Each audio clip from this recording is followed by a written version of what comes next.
この花ファミリーは富士山のふもとのエコビレッジ。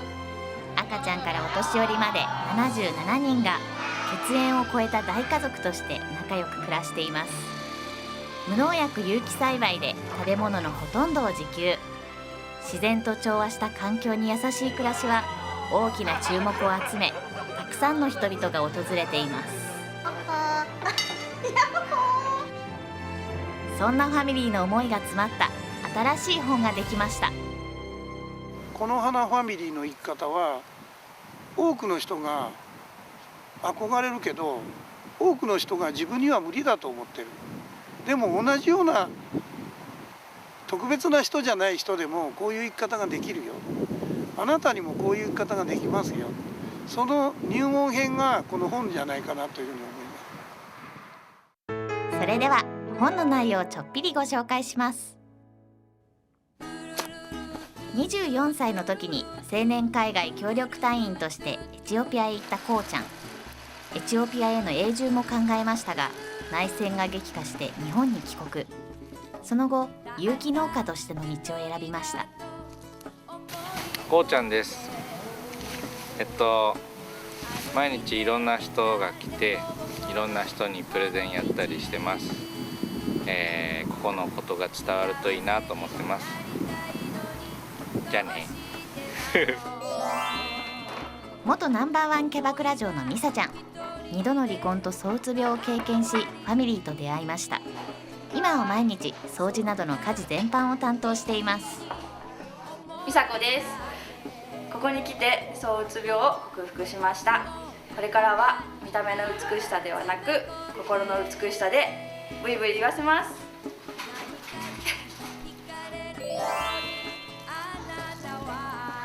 ファミリー最年長の英子ばあちゃん。在日韓国人として若い時には苦労したこともあったといいますが、今はみんなのアイドル。漬物やこんにゃく、かまど料理の担当としてなくてはならない存在です。エコバーです。昔は画があったんですけど、今は毎日キッチンスタッフですごい楽しく毎日野菜と遊んでます。ゼネコンの子会社で経理を担当し、バブルが崩壊して社会の辛酸をなめ尽くしたというかいちゃん。世の中を変える生き方がしたいと仕事を退職してメンバーになり、今は鶏の世話や野菜の配送を担当しています。はい、かいちゃんです。はい、これから配送に行ってきますね。ここに来てから本当お客さんのとこに行くのがすごく楽しくなりました。じゃあ行ってきます。親父の星かいちゃん、いってらっしゃい。大本という宗教の家に育ち、神主でもあるひろっち。宗教というものを外から見てみたいと18歳で親元を離れ、さまざまな活動を経験。現在は建築チームとして活躍しています。皆さんこんにちは、ひろっちです。僕は今ファミリーのメンバーと大きな家を建てています。そして僕の夢は家を建てるだけじゃなくて、この地上に天国を建てることです。頑張るぞ。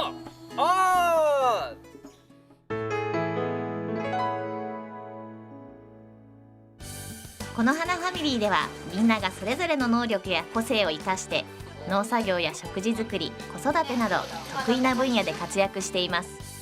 第2章ではそんなファミリーの暮らし方をご紹介します。田んぼ隊のコマネチです。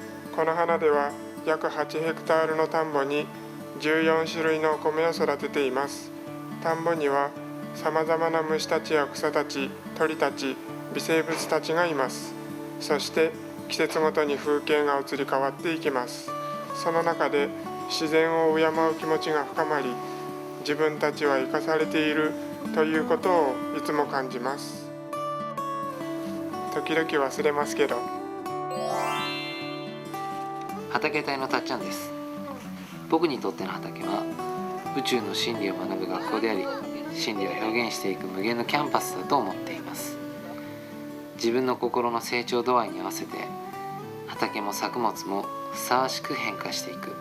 とにもかくにもやっぱり自然の法則を身につける一番の近道は、自然の中で実際に地に足をつけて生きることだなって思います。キッチンスタッフののんちゃんです。土から丹精込めて作られたお米やお野菜には生命力があふれています。私たちは毎日その命をいただいて生かされているんです。作物を育てる人がいて、収穫して届けてくれる人がいて、それを受け取る第三走者の私たちキッチンスタッフは、最終ランナーであるみんなの待つ食卓へ届けるために日々心を込めてお料理しています。ヤギとミツバチのお世話を担当しているチナッピーです。ファミリーでは血縁を超えた家族や自然やすべてのものとつながり、絆の大切さをみんなで表現しています。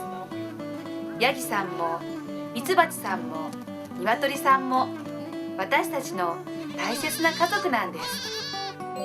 味噌と醤油作り担当の安江丼です。麹作りは麹菌や乳酸菌などの目に見えない微生物と対話しながら神秘を表現する芸術作品だと思っています。蒸したお米や麦、あるいは大豆に、味噌の場合は白い胞子の、醤油の場合はモスグリーンの胞子の花を咲かせるんです。お味噌作りのコツって何ですか？やっぱり心です。この花楽団のボーカルの美香子です。この花ファミリーではファミリーを訪れた方にウェルカムコンサートを開いています。音楽を通して私たちの暮らしの奥にある心を感じていただければいいなと思っています。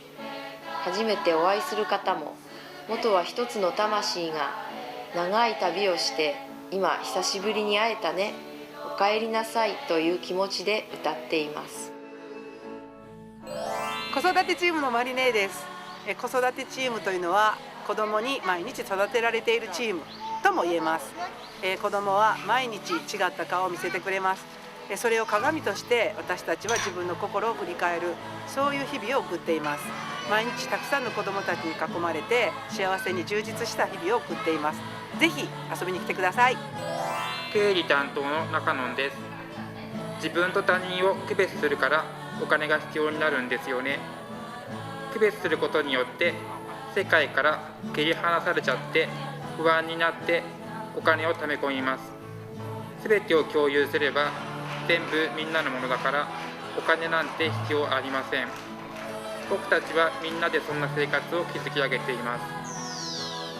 第3章ではうつ病などの心の病を持つ人を受け入れる自然療法プログラムとエコビレッジとしての国際交流や教育活動について、第4章では人がこの世界で生きる意味、そして持続可能な世界を作るために大切なことについて語られています。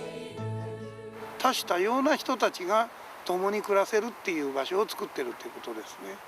そういう人たちが集まって暮らすからこそ豊かで多様性ある場所ができる。そしていろんな人に優しい場所ができる。これは別に木の花だけに限らず地球がそういう場所なんですから、みんながそのことを意識して違いを認め合って、そして、お互いに自分の生かせる場所、相手の生かせる場所をこう見つけて、そしてそこで調和していったらいい世界ができると思うんですよ。